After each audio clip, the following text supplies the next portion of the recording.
રસાયણ વિજ્ઞાનમાં આજે આપણે નવું ચેપ્ટર નંબર 9 સવર્ગ સંયોજનો તેના MCQ વિશે ચર્ચા કરીશું. પહેલો જે છે આ પ્રકારનો પ્રશ્ન બોર્ડમાં પૂછાયેલો છે. CONH6Cl2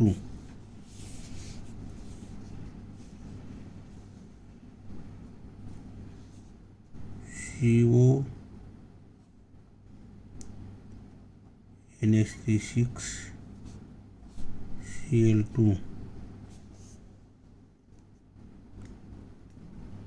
પ્રશ્ન એવો છે કે CONH6Cl2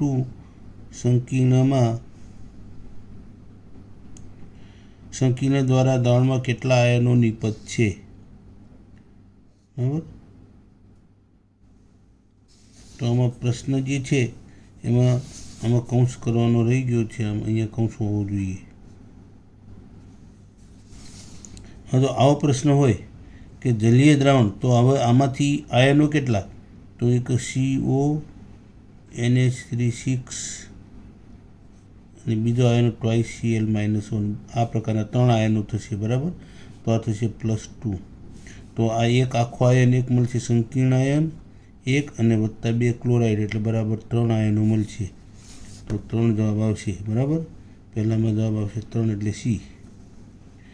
બીજો પ્રશ્ન, નીચેના આયનોમાંથી કયા આયનનું ચુંબકીય ચાક માત્રાનું મૂલ્ય સૌથી વધુ હશે.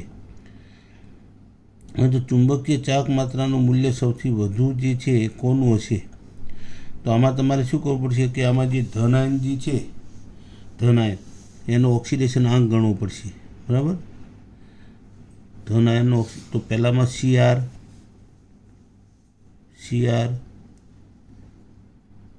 H2O6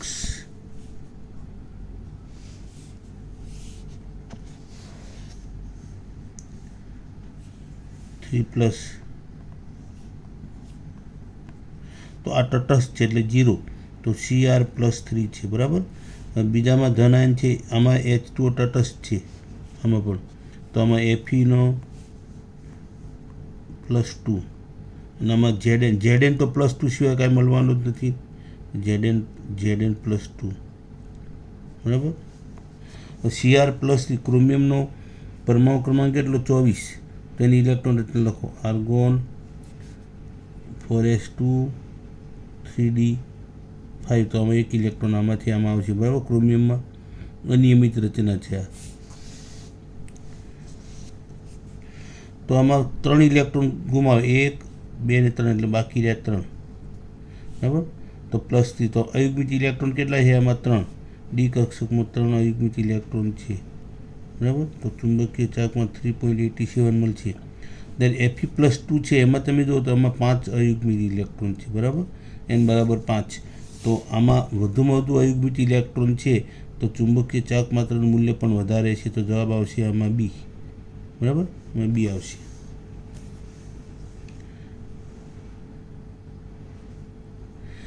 પછી પ્રશ્ન નંબર 3,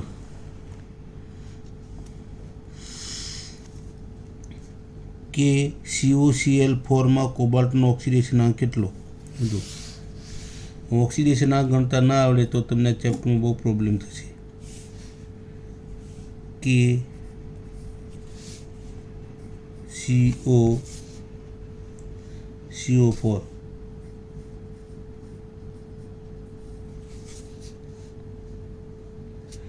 માં આનો ઓક્સિડેશન આંક ગણવાનો છે. બધું ઓક્સિડેશન આંક ગણો એટલે પહેલાં એનું આયનીકરણ કરી નાખો. K+ છે અને બાકીનો જે CO કાર્બોનિલ છે આનો -1 થશે. બરાબર, આ +1 તો આ -1.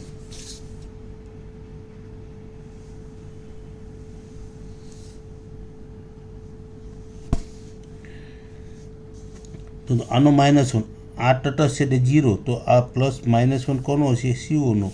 તો CO નો ઓક્સિડેશન આંક કેટલો થશે, -1. તો જવાબ આવશે C. ચોથો પ્રશ્ન, નીચેનામાંથી સૌથી વધુ સ્થાયી સંકીર્ણ કયું. બધું સંકીર્ણ સ્થાયી પહેલાં તો તમારે શું કરવાનું કે ચારે ચાર દો તમે, આ સંકીર્ણ H2O સાથે Fe. આ કેવો છે? આ કિલેટ છે. કિલેટની સ્થિરતા વધુ હોય હંમેશા. તો કિલેટની સ્થિરતા વધુ હોય તો આ કિલેટ બનશે. ઓક્ઝિલેટો છે ને, ઓક્ઝિલેટો, તો આ ચક્રીય રચના બનશે તો એને કિલેટ કહેવાય. બરાબર? તો આ કિલેટની સ્થિરતા વધુ હોય એટલે જવાબ આવશે સી.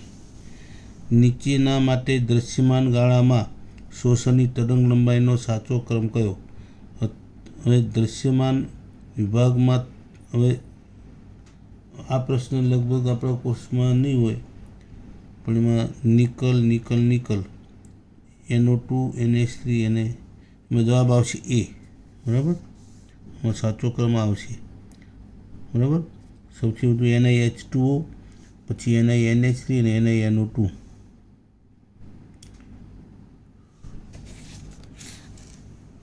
એ આપણા કોર્સમાં નથી. બરાબર? ચિંતા કરવાની નહીં.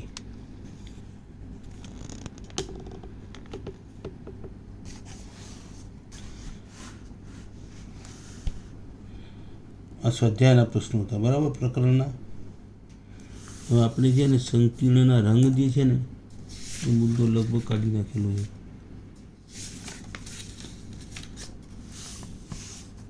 સંકીર્ણના રંગ જે છે એ ચેપ્ટરમાંથી કાઢી નાખેલો છે, તો આપણે એની ચર્ચા નહીં કરીએ. બરાબર? એ સિવાયના બધા મુદ્દા રાખેલા છે.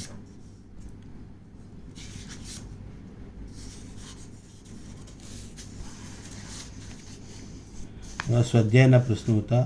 હવે સિવાયના પ્રશ્નો જે છે, પ્રશ્ન નંબર 6, CONH3 5Cl સંકીર્ણનું આયનીકરણ કેટલા આયનો આપશે? તો જો આમાં એક આખો કૌંસ જે કાટખૂણે કૌંસ છે એક આયન, બરાબર, અને બીજા 2 Cl, તો કુલ કેટલા થશે? 3. આયનીકરણ કરી નાખવાનું. બરાબર? કેમ કે લિગેન્ડ છે એનું આયનીકરણ થવાનું નથી, તો આખો કૌંસ છે આખો એક આયન તરીકે વધશે અને બાકીના 2 ઋણાયન છે ક્લોરાઇડ. 7મો પ્રશ્ન, COEN ટ્વાઇસ એટલે ઇથિલિન ડાયમાઇન Cl2 કોબાલ્ટ દ્વિતીયક સંયોજકતા કેટલી? દ્વિતીયક એટલે સવર્ગાંક. જો EN કેવલ દ્વિદંતીય તટસ્થ લિગેન્ડ છે એટલે 2 જોડા એટલે 4, 4 ને 2 એટલે કુલ 6, તો સવર્ગાંક કેટલો? દ્વિતીયક સંયોજકતાનો મતલબ થાય સવર્ગાંક, તો સવર્ગાંક થશે 6. Cr+3CO2 CN4 સંકીર્ણ આયનનો વીજભાર જણાવો. સંકીર્ણ આયનનો વીજભાર કેટલો થાય? તો CO+3 છે. CO તમને ઉપર જે રોમન લિપિમાં લખેલા છે ને આ 3, આ એટલે +3 લેવાનું. બરાબર? આ +3 છે. CO ટ્વાઇસ CN4, તો જો આનો +3 છે, આનો CO કાર્બોનિલ 0 તટસ્થ છે, CN-1 એટલે કુલ -4 થાય, તો ટોટલ કેટલો થશે આનો? -1. તો જવાબ આવશે -1. 8મામાં આવશે સી, -1 થશે. બરાબર? પછી 9મો પ્રશ્ન, CrEn2Cl2 NO3માં Cr ધાતુ આયનનો સવર્ગાંક કેટલો? સવર્ગાંક એટલે જો EN દ્વિદંતીય 2 એટલે 2 દુ 4, 4 ને 2 6, તો કુલ થશે 6 સવર્ગાંક એટલે દ્વિતીયક સંયોજકતા. નીચે આપેલા કયા સંકલનમાં ધાતુ આયનની ડી કક્ષકમાં ઇલેક્ટ્રોન નથી? હવે ધાતુ આયનમાં શોધી કાઢો પહેલાં. તો નિકલ 4 જોડાના, તો ડી કક્ષકમાં ઇલેક્ટ્રોન આમાં છે કે નહીં? તો પહેલાં એનો ઓક્સિડેશન આંક શોધવો પડશે. બરાબર? દરેકનો ઓક્સિડેશન આંક શોધવો પડશે. તો નિકલ એટલે NiCN4 જે છે એટલે K2 NiCN4, તો આમાં 2 પોટેશિયમ વત્તા આ જે છે NiCN4 -2, આ +2 છે ને, તો આ -2 થશે. બરાબર? -2 થશે. તો હવે CNનો કેટલો છે? 4 એટલે -4, તો આનો કેટલો હોય? તો -2 થશે, તો +2. કાં ગણી લો, Ni +4Cn બરાબર -2, તો Ni -4 બરાબર -2, તો Ni બરાબર +2. તો આમાં નિકલનો +2 છે. એ જ પ્રમાણે તમે આમાં ગણશો તો નિકલનો +2 છે. બરાબર? નિકલનો +2 છે તો નિકલ +2 લખશો તો ડી કક્ષકમાં ઇલેક્ટ્રોન 8 છે, આમાં 8 છે. હવે MnO4 K2MnO4 તો આમાં ઓક્સિડેશન અંક કેટલો છે? 4 2 8 ઓછા 2 એટલે 6 છે, તો 1 ઇલેક્ટ્રોન હશે આમાં. અને KMnO4માં Mn છે એ +7, તો ડી કક્ષકમાં 7 ઇલેક્ટ્રોન હતા, 7માંથી એકે નથી, તો KMnO4 જે છે એમાં ડી કક્ષકમાં ઇલેક્ટ્રોન નથી. બરાબર. 10મો પ્રશ્ન છે, એમાં જવાબ આવશે ડી. પછી 11મો પ્રશ્ન.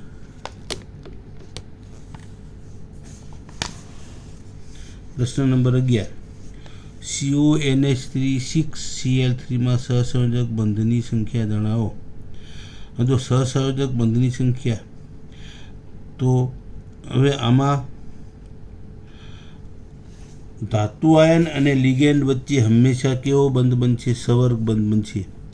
CONH3 6Cl3. બરાબર. હવે જો આમાં ધાતુ આયન અને લિગેન્ડ આની વચ્ચે કેવો છે? સવર્ગ બંધ. પણ NH3 જે છે, NH3માં સહસંયોજક બંધ કેટલા છે? 3. એવા કેટલા કુલ છે? 6. તો 6 3 18 થશે. 18 સહસંયોજક બંધ છે આ સંયોજનમાં.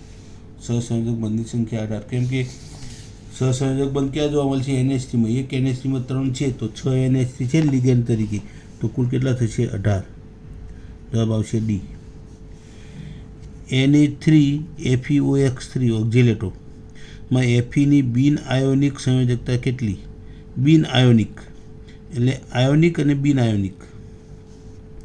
તો 12મા પ્રશ્નની અંદર બિન આયોનિક કે જે આયોનિક નથી, જો આ સોડિયમ આ બે વચ્ચે આયોનિક બનશે, તો બિન આયોનિકનો મતલબ શું થાય કે આમાં સવર્ગાંક કેટલો થાય? બીજા અર્થમાં સવર્ગાંક થશે એમાં. તો એમાં ઓક્ઝેલેટો કેટલા છે? -2 વીજભાર, અને કુલ કેટલા? 3 3 6, તો 6 થશે. બરાબર. તો આ કેવી? આ સવર્ગ બિન આયોનિક એટલે સવર્ગ બંધ છે. આમાં સવર્ગ બંધ કેટલા? 6 છે. આ આયોનિક બંધ છે. આ ધન આયન આના સંકીર્ણ ઋણાયન વચ્ચે આયોનિક, આયનો વચ્ચેનું આકર્ષણ એટલે આયોનિક બંધ. બરાબર. તો આ કેવો બનશે? સવર્ગાંક 6 એ બિન આયોનિક બંધ બનશે. પછી 13મો પ્રશ્ન. ક્રોમિયમ NH3 6Cl3માં સહસંયોજક બંધ અને સવર્ગ સહસંયોજક બંધની સંખ્યા. જો સહસંયોજક બંધ કેટલા? તો આમાં આપણે હમણાં ગણ્યા ને 18. બરાબર. તો 18 પહેલો 18 જવાબ શામાં છે? કે આમાં ને આમાં બી અને ડીમાં છે. અને સવર્ગ સહસંયોજક એટલે સંયોજક એટલે દ્વિતીયક સંયોજકતા સવર્ગાંક. બરાબર. તો સવર્ગાંક કેટલો છે? 6. તો 18 અને 6 જવાબ આવશે ડી. 13માં આવશે ડી. સહસંયોજક બંધ 18 અને સવર્ગાંક 6 એટલે કે સવર્ગ બંધ કેટલા છે? 6. બરાબર. સવર્ગ સહસંયોજક એટલે સવર્ગ બંધ આપણે કહીએ છીએ. તો 14મો પ્રશ્ન. CONH3 6Cl3 X અને Y કયા પ્રકારના બંધનું સૂચન કરે છે? તો આ ઋણાયન અને આ ધનાયન આ બે વચ્ચે કેવો? X એટલે કયો છે? આયોનિક બંધ. અને આ કેવો છે? સહસંયોજક બંધ. તો X બરાબર આયોનિક બંધ અને Y બરાબર સહસંયોજક બંધ.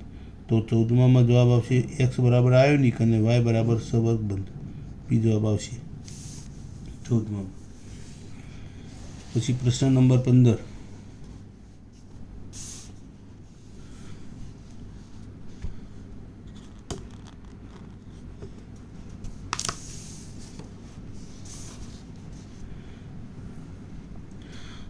અષ્ટફલક COCl3 3NH3 અણુસૂત્ર ધરાવતું સંકીર્ણ ક્ષાર આયનીકરણથી કેટલા આયનો આપશે? હવે જો આમાં COCl3 અને 3NH3 છે. બરાબર. તો હવે આ વર્ણનના સિદ્ધાંતમાં આવશે. COCl3 અને અષ્ટફલક છે પાછું. બરાબર. અષ્ટફલક છે તો લિગેન્ડ કેટલા જોડાશે? 6. તો COCl3 અને NH3 કેટલા છે? 3. બરાબર. 3 એક દંતીય લિગેન્ડ. તો આમાંથી સંકીર્ણ કયું બને? COCl3 NH3 3 આવું સંકીર્ણ બનશે. બરાબર. તો કેટલા સંકીર્ણ ક્ષાર આયનીકરણથી કેટલા Cl-1 આપી શકશે? બરાબર. હવે તો Cl-1 આયનો કેટલા મળશે? તો જો આ કૌંસની અંદર જે છે આ બધા લિગેન્ડ છે. લિગેન્ડ કદાપી જલીય દ્રાવણમાં છૂટા નહીં પડે તો સીએલ આમાં લિગેન્ડ તરીકે જોડાયેલો છે, એટલે કેટલા આવશે 0. એક સીએલ -1 આયન મળશે નહીં, તો એક પણ નહીં સીએલ મળે, એટલે ડી જવાબ આવશે. બરાબર. 16મો પ્રશ્ન. COCl3 5NH3 અણુસૂત્ર ધરાવતા અષ્ટફલકીય સંકીર્ણમાં એટલે અષ્ટફલક સવર્ગાંક 6 કુલ કેટલા આયનો મુક્ત થશે? જો આમાં 5 ને 1 6 તો 2 સીએલ છૂટા પડશે, તો 2 સીએલ ને એક સંકીર્ણ પોતે કુલ 3 આયનો મળશે. બરાબર. આ રીતે થશે. COCl3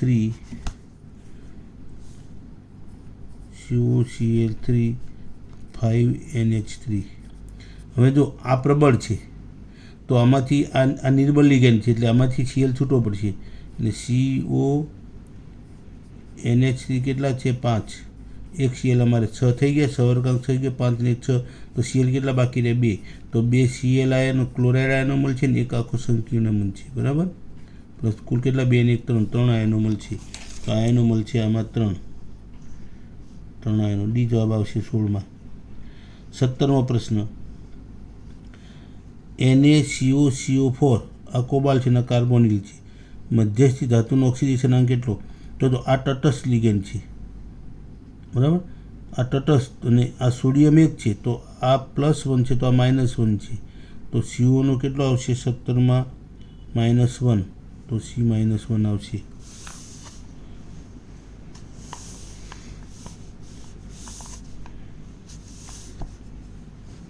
અઢારમો પ્રશ્ન. કોબાલ્ટ ધાતુના એક કેન્દ્રીય અષ્ટફલકીય સંકીર્ણમાં 5NH3 અણુઓ, એક NO2, 2 સીએલ આયનો છે. આ સંકીર્ણની વધુ AgNO3 સાથે પ્રક્રિયા કરતાં 2 મોલ AgCl બને છે, તો સંકીર્ણનું સૂત્ર કયું? હવે તો આમાં 2 મોલ બને છે. બરાબર. આવું એક સંકીર્ણ છે કોબાલ્ટ. કોબાલ્ટ એક કેન્દ્રીય છે. બરાબર.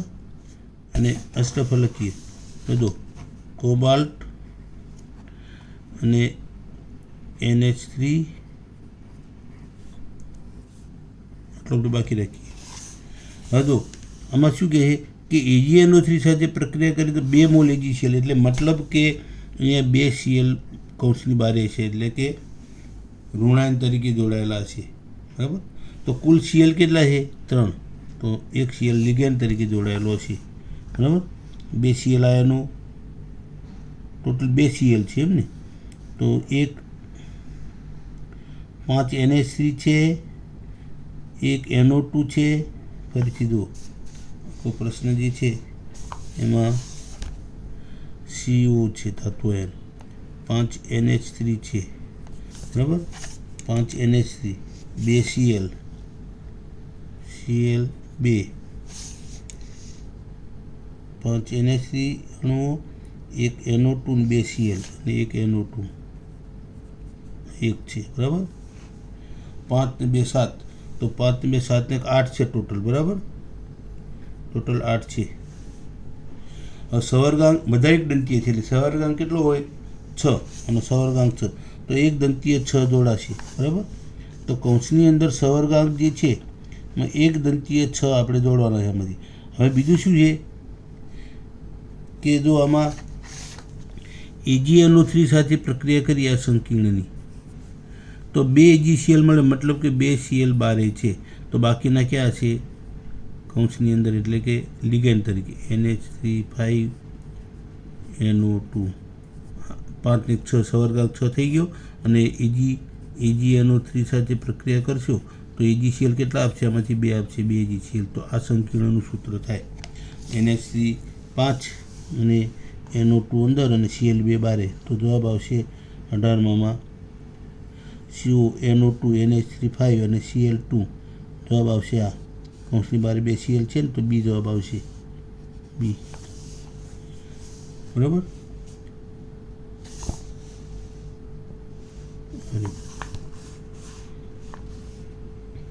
પછી 19મો પ્રશ્ન. K2 PtCl4ની આયોનિક વાહકતા નીચેનામાંથી કયા સંયોજનની આયોનિક વાહકતાને લગભગ સમાન હશે? હવે એ આયનોની સંખ્યા ઉપર આધાર રાખશે. બરાબર. તો હવે આયનોની સંખ્યા ગણો. આમાં આયનો કેટલા છે? 2 પોટેશિયમ ને 1 આ કુલ 3 છે. તો કયામાં 3 આયનો છે? તો આમાં 1 ને 1 2, આમાં 1 ને 1 2, આમાં 1 અને 2 3, આમાં 3 છે, આમાં 3 ને 1 4 છે. તો બી આવશે જવાબ. કેમ કે આમાં 3 આયનો છે ને આમાં 3 આયનો છે. એક આખો આ કૌંસ સવર્ગ વર્તુળ આખું આ અને 2 Cl, આમાં 2 પોટેશિયમ ને 1 આ 3. તો આમાં 3 ને આમાં 3. તો જવાબ આવશે બી. 20મો પ્રશ્ન. OS PT4 F6 સંકીર્ણમાં સંયોજનની ઓક્સિડેશન સ્થિતિ કઈ છે? હવે આમાં ઓક્સિડેશન અવસ્થા જે છે એ તમારે જો ગણવી હોય તો આ કેટલા છે? ફ્લોરિન -6 થશે, બરાબર. પ્લેટિનમનો કેટલો છે? +4, બરાબર. તો આમાં આનો -2 થશે, બરાબર, આનો -2. તો ઓક્સિજન OS તો ઓક્સિજનની કેટલી થશે? હવે +2 થશે, બરાબર.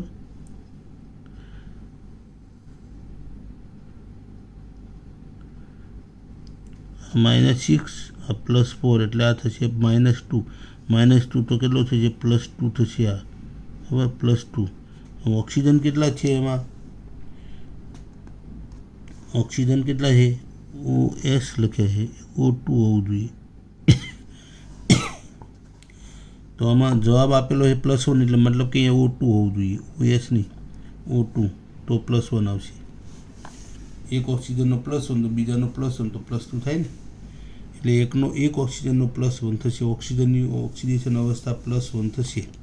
2 હોય તો, કેમ કે આ -2 તો +2 માટે +1 બે જોઈએ તો અહીંયા O2 હોવું જોઈએ. પછી 21મો પ્રશ્ન. નીચેનામાંથી કયું સંકીર્ણ BaCl2ના દ્રાવણ સાથે BaSO4ના સફેદ અવક્ષેપ આપશે? હવે આમ તો પ્રેક્ટિકલનો પ્રશ્ન પણ કહેવાય. 21મો પ્રશ્ન જે છે તો બેરિયમ ક્લોરાઇડ સાથે પ્રક્રિયા કોણ આપશે? કોની કસોટી છે? આ સલ્ફેટની. તો આમાં સલ્ફેટ ક્યાં છે? ઋણાંતરિત કૌંસની બહાર હોવો જોઈએ. હાલો 21મો પ્રશ્ન બી, કેમ કે સલ્ફેટ બારે છે ને, ઋણાયન તરીકે તો કસોટી આપશે, અંદર હોય તો નહીં આપે. લિગેન્ડ તરીકે જોડાયેલો છે આમાં, આ કસોટી નહીં આપે, આયન નહીં આપે, આયન નહીં આપે. તો આ કૌંસની બારે છે આયન તરીકે તો આપશે. નહીં તો કેમ કે લિગેન્ડ છૂટો પડશે નહીં, પ્રબળ આકર્ષણ હોય એટલે, બરાબર. 21મો પ્રશ્ન થઈ ગયો. 22મો. વર્નર નામના વૈજ્ઞાનિકે સંકીર્ણના અભ્યાસ માટે સૌપ્રથમ કયા સંયોજનની પ્રક્રિયાથી સંકીર્ણ બનાવ્યા? પ્રશ્ન નંબર 22. તો સૌપ્રથમ એને શાનો ઉપયોગ કર્યો? કોબાલ્ટનો એમોનિયા સાથેની પ્રક્રિયા, કોબાલ્ટ ક્લોરાઇડની એમોનિયા સાથેની પ્રક્રિયા પહેલું, બરાબર. બાકી તો કંઈ મેચ થતા નથી. કોબાલ્ટ ક્લોરાઇડની 4ની 6NH3 સાથે એ આવશે. 23મો પ્રશ્ન. નીચેનામાંથી કયું સંકીર્ણ વિદ્યુત વાહકતા દર્શાવી શકતું નથી? તો જેમાં આયનીકરણ ન થતું હોય, બરાબર. તો આમાં આખો એક સવર્ગ આમાં ઋણાયન કે ધનાયન છે જ નહીં, તો આ વિદ્યુત વાહકતા નહીં બતાવે. જો આમાં ધનાયન છે, આ ઋણાયન છે, આમાં આ ધનાયન છે, આ ઋણાયન છે, આમાં ઋણાયન છે, આયનું, તો આનું આયનીકરણ નહીં થાય. આયનીકરણ નહીં થાય તો વિદ્યુત વાહકતા કોના પર આધાર રાખશે? આયનોની સંખ્યા ઉપર. તો એમાં આયનીકરણ નહીં થાય તો આયનો મળશે નહીં, વિદ્યુત વાહકતા બતાવશે નહીં.